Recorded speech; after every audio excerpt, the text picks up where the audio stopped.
Greetings and welcome to Unveiling a Titan, Part 2, where we're going to take a deep look inside the eye of Montgo. Now, if you saw the last video, then you'll be familiar with the mountain already. We went around the whole mountain looking at different parts of the morphology of the mountain, exploring the various coincidences and all the different ways in which it actually looks a lot like an elephant.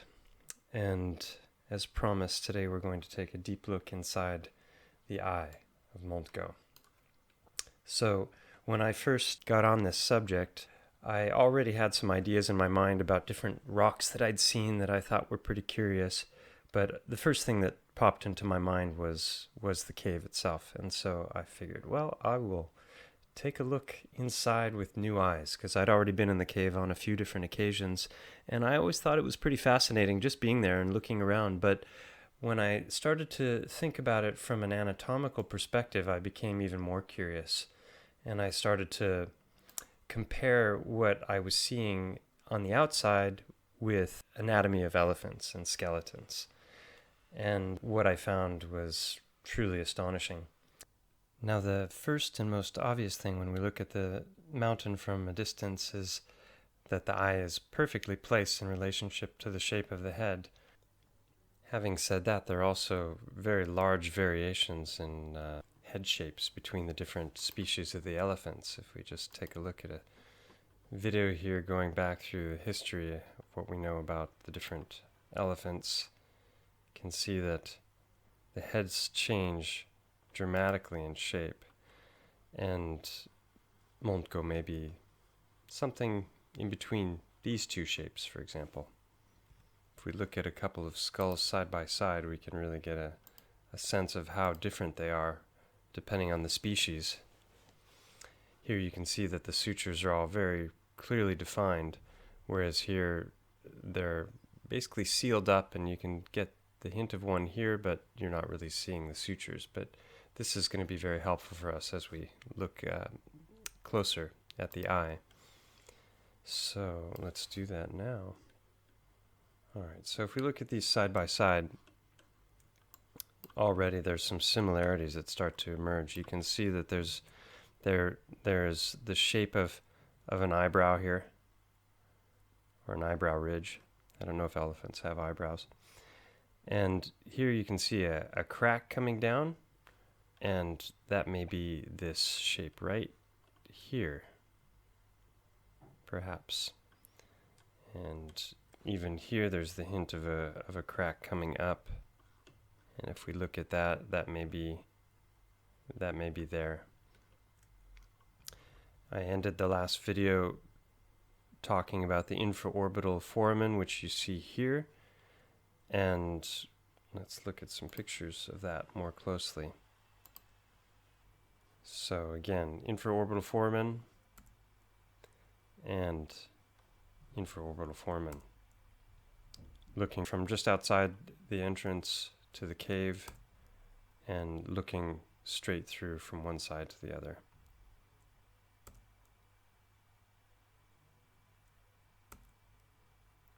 I'll be uploading all these pictures so people can take a closer look, so someone with more expertise in geology or titanology can take a look at these and maybe discover more. And this is the very end of it, and this may be fossilized venous blood flow. This would be more iron-rich blood.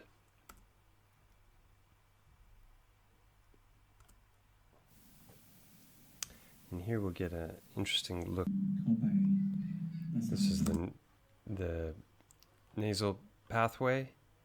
Would have been very interesting to explore the caves if they were still there, but that's all collapsed and crushed down.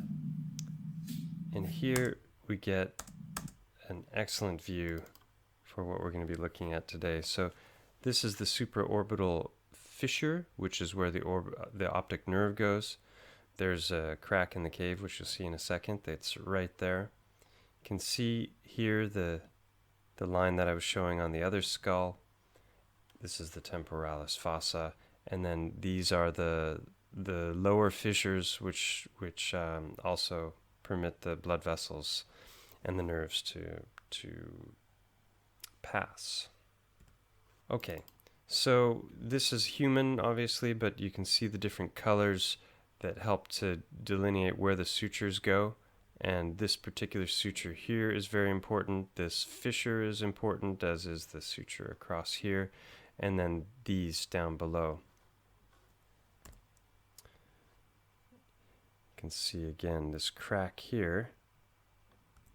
And then if we look from inside the cave, on this side, you've got the overlapping of these two bits of rock. So the question is that crack that we're seeing? Because we're inside the eye, that would be the eyeball, and then there's a crack right there. And it's even got a similar shape if we look here.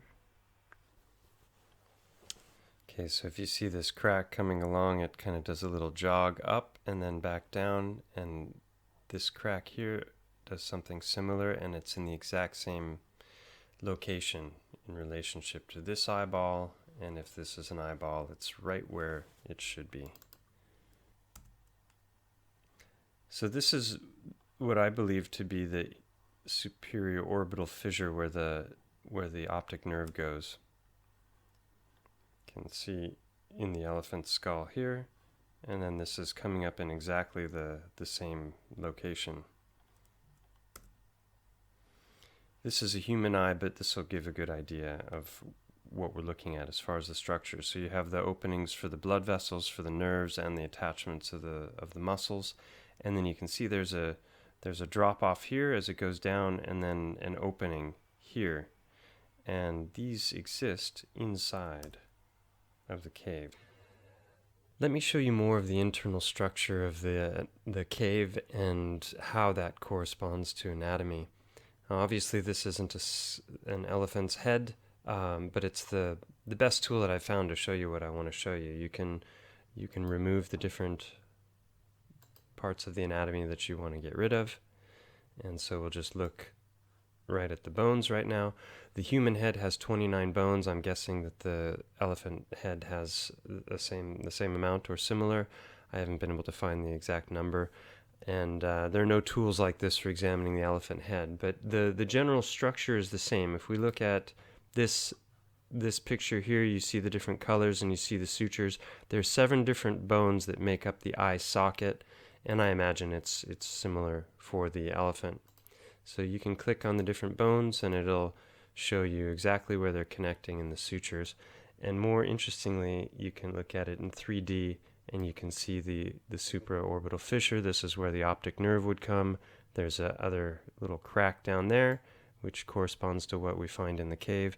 And then this is very interesting here, this whole section here, which is just dropping downward, and that's what we see in this picture here. So that is the anatomy of the human eye socket, which is very similar to the elephant eye socket. Now, if we look at Montgo, right over here where you would expect to see this drop-off, there's a drop-off right there.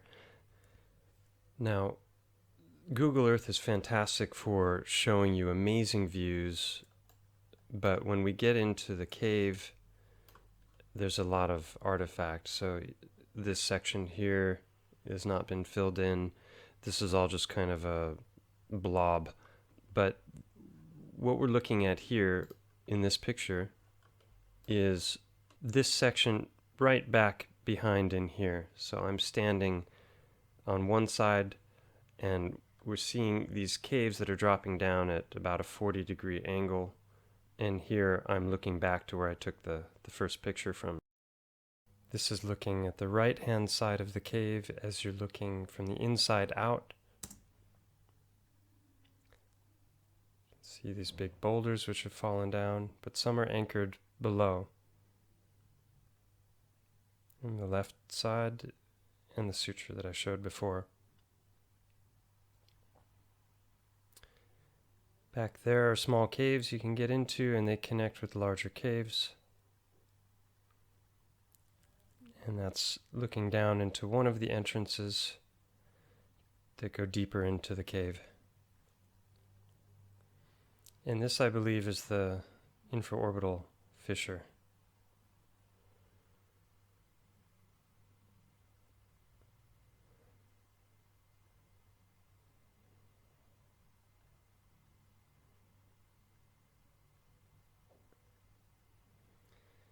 And dropping down at that 40-45 degree angle.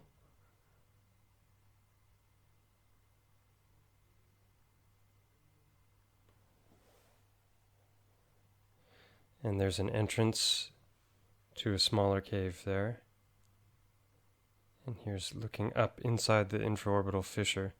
Now the interesting thing about this here is when you are there and you look at the two sides of the fissure, you can't tell really in this video, but these sides are different. It's not like a crack that formed and separated these two rocks. They formed separately. You don't see continuations from one side to the other of the same structures, like if you were to split wood or something.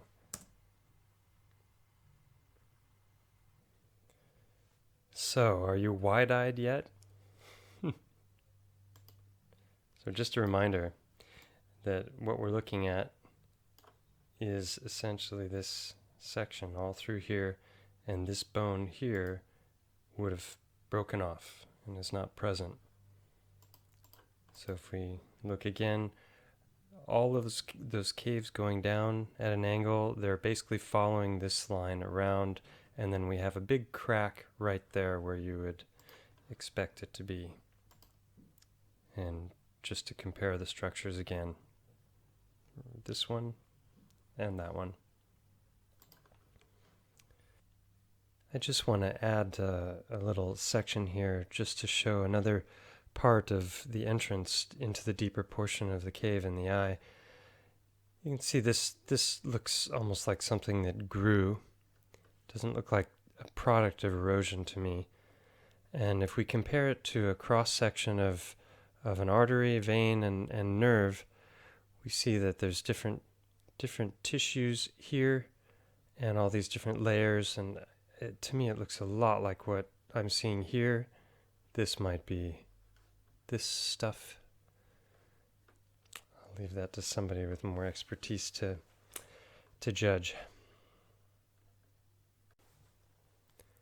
I just want to finish off with one last little topic. I was speaking to a friend about all of the different coincidences that I'd found inside the cave, and he really surprised me when he said that he had been in the cave exploring with another friend, and that they found a channel going downward, and then after crawling through on their stomachs through a very small hole, they entered into a larger cavern. And this was the first thing I thought of as he was telling me, because I'd already been examining the anatomy. So we went back and grabbed some lights and something for our mouths because it's extremely dusty, and we went down this little hole and further down the hole and had to literally shimmy through on our stomachs. And yeah, these are just the remaining pictures, so let me show you the footage. So we are down the canal of what I'm thinking may be the blood vessels or the optic nerve, perhaps. Came in through a little hole right there, and there's a big cavern heading down towards what would be the, I don't know, moving into the deeper into the skull, perhaps down towards the jaw. And it is so dusty. Definitely want to bring something for your mouth. Thankfully we did.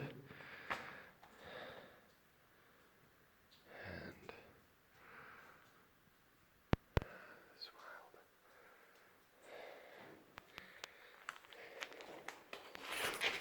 wild. Whoa. Almost lost it. Oh my gosh. This is huge. I know, it's like your living room. Yeah, just like my living room. In the future past.